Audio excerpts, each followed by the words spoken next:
Hello guys, in this video I'm going to show you how to edit eyes color on the Facetune application.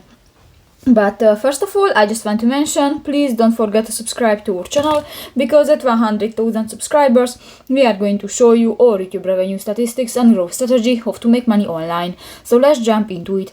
First of all, open the application on your device. So just open a project, and if you want to edit your eyes color, just go to the lower bar, click to the eyes option next to the eyebrows, and here you can find different colors.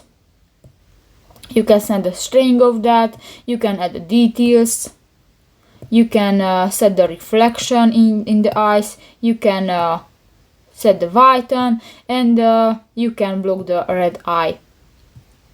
So that's pretty much it for this video, guys. See you in the next one. Bye bye.